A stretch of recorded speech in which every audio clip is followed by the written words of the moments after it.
Hello there. What is going on, everyone? The Obi Wan Kenobi trailer dropped today. We are going to talk about this. This is a very exciting time to be a Star Wars fan. Ewan McGregor has reprised the role of Obi Wan Kenobi, and we're getting this May 25th. It feels like it's a long time away, but it's a very, very cool day to get our first look at Obi Wan Kenobi. And as somebody who's been opening my videos with hello there for years now, I'm very, very happy to I know he's going to say it. Let me know if you guys think. Do you think he's going to say it?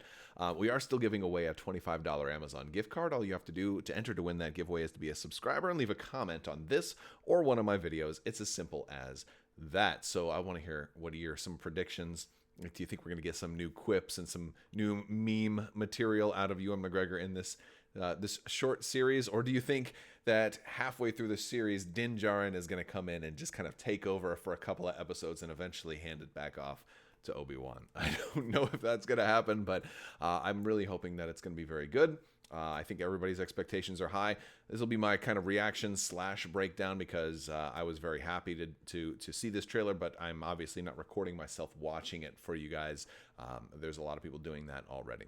So first off, I think Ewan McGregor looks great here. Great transition between younger and older Obi-Wan. They kind of left some gray in there. I think they aged him up a little bit more with some of the facial makeup, but yeah, he looks fantastic. Starts off with him walking into Tatooine saying, "The fight is done. We lost." You know, and that's kind of I think going to set the scene for all of us. He's kind of a beaten, broken Obi-Wan Kenobi. And he looks like he's even taking a job on Tatooine, very much reminiscent of kind of the early Rey we see in Episode 7. I really wish they had just left her a Kenobi, too, because it would synergize so much more with kind of what we see here, in that he's on a desert planet, maybe scavenging, doing doing odd jobs, probably trying to earn. He's got to earn some income, right? He's not used to having to actually do blue collar work. He's used to slicing up bad guys. So, combating Sith is his specialty, from what I've heard. So this much is pretty interesting. And of course, they do show him watching, keeping eye on Luke. And this is kind of a young Luke who's kind of pretending he's piloting his T-16 here. Very cool. Now, this does kind of give you a little bit of a question of the timeline too, because this is supposed to take place 10 years after Revenge of the Sith. So this is technically before we see Obi-Wan Kenobi in Star Wars Rebels. So for a lot of people thinking that we couldn't possibly see my buddy Darth Maul in this, or Maul in this show, it is possible. Although this trailer doesn't sort of set the scene to make you expect that we'll see Maul, it is, however, entirely possible, and I'll talk about that a little bit more towards the end. So we also see Obi-Wan riding on some transport, and very like in the similar desert trains sort of that we saw in Book of Boba Fett. This is becoming a little bit something we're seeing more often, except he's riding it more as a passenger train, and so he's not always riding some type of creature. So he apparently does get on some type of hover transport, but he doesn't look like he's happy on this one. He doesn't like flying after all. We do know that. Fast forward a little bit until we get a familiar location for those of you who have played the game Jedi Fallen Order. We go to a moon in the Mustafar system. This is a water moon called Nur.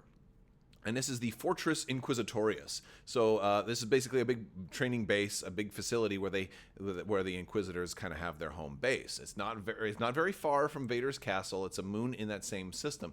And we get some cool new Inquisitor shuttles. And I really like this because it reminds me a little bit of Krennic's shuttle, but just a slimmed down version. And so it's kind of nice seeing kind of some connections to other recent movies, things like Rogue One, which is very cool. We get a look at the Grand Inquisitor, and this is a little jarring because he looked a little off to me. He didn't look much like a Powan, and especially if you compare the Powans that we've seen in live action, like in episode 3, he looks very, very different. He looks more like a human with just a tattoo on his forehead, and he's supposed to be a Powan. So I'm not really crazy about the makeup styles. This makes me think that they're going to have him featured heavily in this show, and so to cut costs, they just went with more of a human makeup instead of mild makeup instead, because Powans have a little bit more, would in theory have a little bit more makeup and a little bit more of a prosthetic, and maybe he's going to be doing more acrobatics, and the prosthetic wouldn't work. You know, I know that sometimes prosthetics are definitely a thing in a live action show. That's one of the reasons why we saw Ahsoka with the shorter head tails in The Mandalorian, because to be able to do the acrobatics and the stunts, the really, really elaborate long head tails would have posed problems and would be very, very difficult. And so, then that's why, potentially why I think that they're going with more of a human look for the Grand Inquisitor. Either way, that's more of a nitpick. I'm not crazy about it, but hopefully he'll grow on me. He looks like he's still very much an evil dude, though. We get inside the Fortress Inquisitorius, which is definitely underwater. This is also going to be recognized from Jedi Fallen Order. There's the final level is all throughout this whole place. So as soon as I saw this, I was like, I know that place.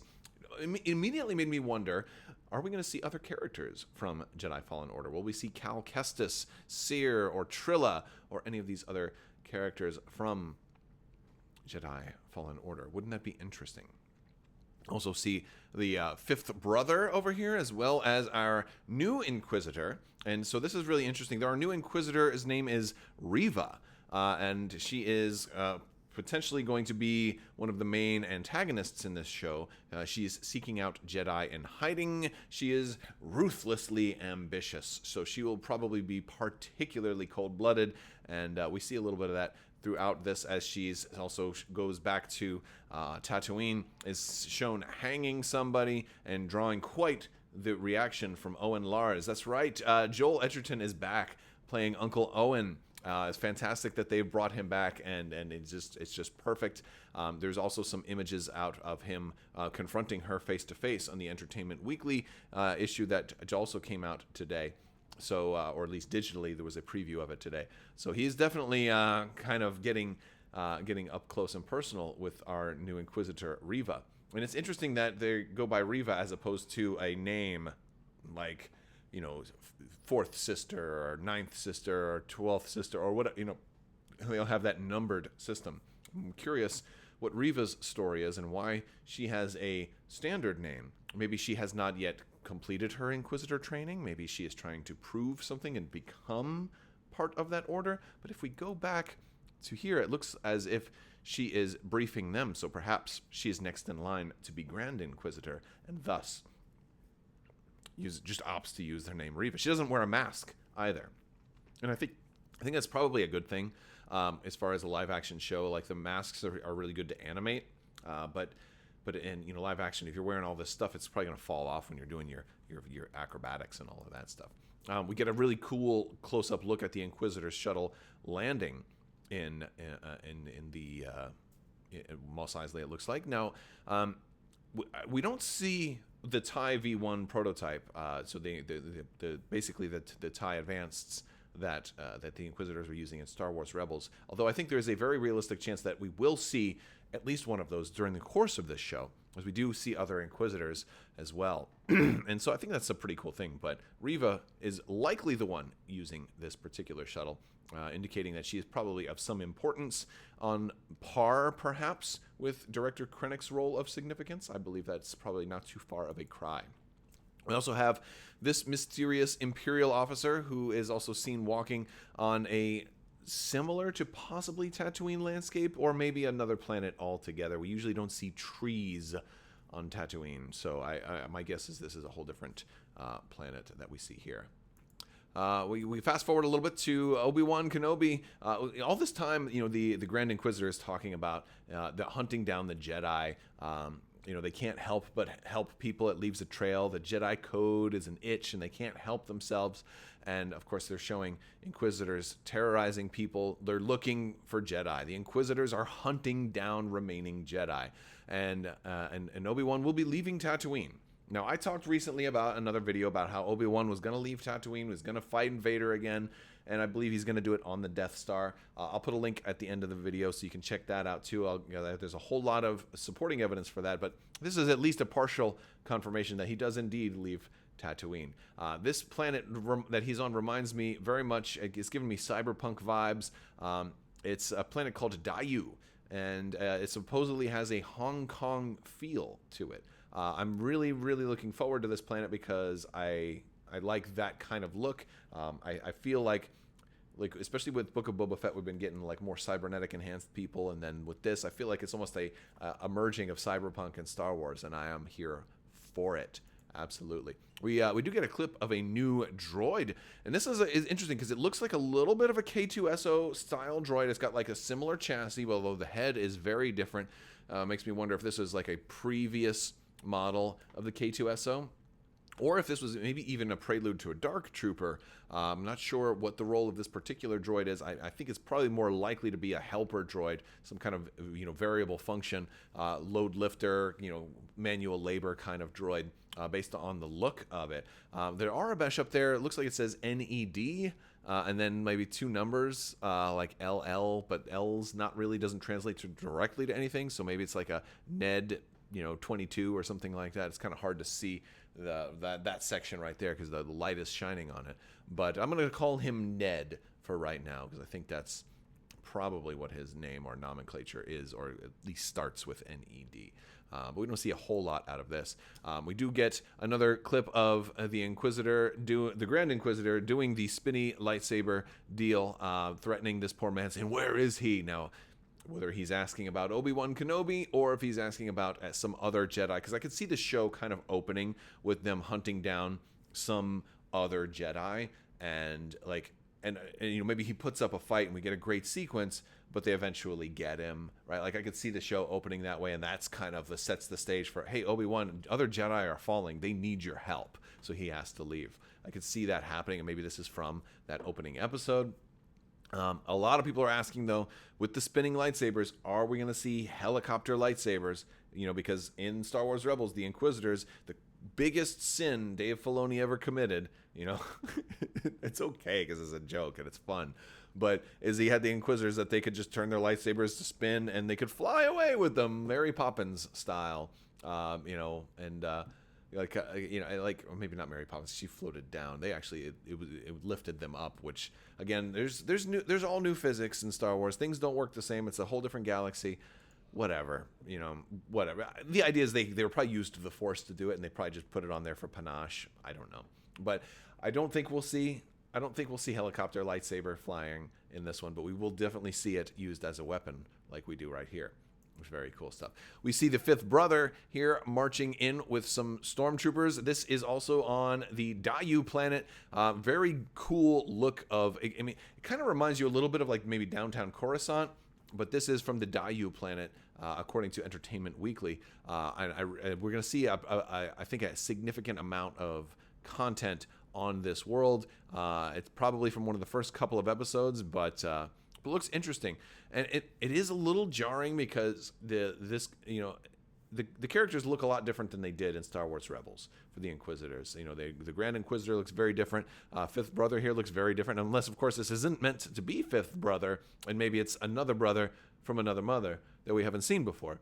And that would kind of indicate why the look. But the helmet is pretty much the same as fifth brother, so that's who I'm going with for right now. But it's going to be good. We've seen there's another Inquisitor that they show briefly that has presumably an Inquisitor that has some stuff jacked into her head, and maybe she's I don't know if she's doing any fighting or if she's just like a support, like Lobot is kind of like the computer person for Lando. Maybe that aspect is going on. Fast forward a little bit to Reva on Tatooine, terrifying some of the citizens. It looks like she's having a little confrontation with Uncle Owen right here. Maybe after that whole hanging scene, maybe she suspects he knows something about Obi-Wan. I have a feeling that this whole scene with Reva downtown, Mos Eisley, and Uncle Owen, played by Joel Edgerton, is going to greatly inform the attitude that we see Owen have towards Obi-Wan Kenobi in Episode 4, A New Hope. Maybe this is why Obi-Wan leaves. He's like, I'm putting these guys in danger. Like, the Inquisitors came looking for me, and they almost got Luke. I have to get out of here. They're looking for me. And Owen hates me because of it, because he's growing to love this kid, and now he sees me putting his family in danger. So I think that's absolutely what's happening here. I think this is probably one of the things that drives Obi-Wan away. Then maybe that's why he gets on the train and leaves after this.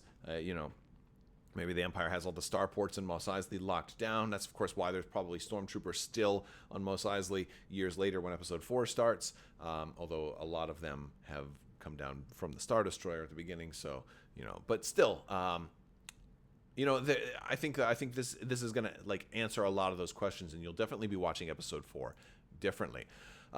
Fast forward to a little scene where there's a little rooftop shootout, and then a barrel gets shot, and all of these birds sort of fly out. Now, is it just me? But let me know if any of you guys got some serious Ahsoka vibes from these birds. They almost looked like convors at first, but I'm definitely getting, and this is right when they talk about hope. Hope, there's always hope, shows up right after this scene, and to me, I'm thinking this is crying out for Ahsoka for me. I just feel like this is almost like a vague hint that we're gonna see a younger, like a fulcrum level Ahsoka in this show. Might be Rosario Dawson. Probably would be Rosario Dawson. Because she's not that far in difference. I mean, I guess it's 10 years younger than when we saw her in The Mandalorian and stuff. So. But yeah, so that's my guess. I have a feeling we're going to see Ahsoka, and I think this is meant to be a slight little hint that she's going to be involved, which I think would be really, really cool. And that's that's basically the highlights. If you haven't seen the trailer already, definitely check it out. I'll put a link to it in the video description below. Overall, I think it looks great. I love that we're getting all the Inquisitors. I'm really hoping that leads to more recognizability and marketability for Inquisitors and other Jedi. Hopefully we get a couple of other Jedi in this one too. I don't think they have to do anybody from Fallen Order, but it'd be nice if there's some other little Easter eggs for Cal Kestis and stuff like that. It'd be nice. What I think is most likely for Easter eggs for Jedi Fallen Order is I think we'll see Trilla as an Inquisitor, or maybe some other of the Inquisitor characters that we see. There was a Dewutin in Jedi Fallen Order. That would be a really, really cool one to have in the background. It'd be nice to have little things like that do connect the storytelling a little bit. And I definitely expect to see Ahsoka. And, of course, as the credits roll, we do hear Darth Vader's breathing, confirming that we will get the rematch of the century, Obi-Wan versus Darth Vader. But the big question is, where is it going to take place? Is it going to take place on the moon of Nur, on the Inquisitorius, the Fortress Inquisitorius, or will my prediction be right? Will it take place on the Death Star? That's all I've got for today, guys. I want to hear what you guys think. Let me know. Check the links in the description below. Join our Discord and continue the discussion over there. Do you notice the little eye on Kenobi as his lightsaber? How cool is that? All right. I will talk to you guys later. Big thanks to my patrons. You guys are absolutely amazing and help make this channel possible. If you're interested in supporting the channel, there's a link to Patreon down there in the video description. I will talk to you later. May the Force be with you. And as always, another happy landing.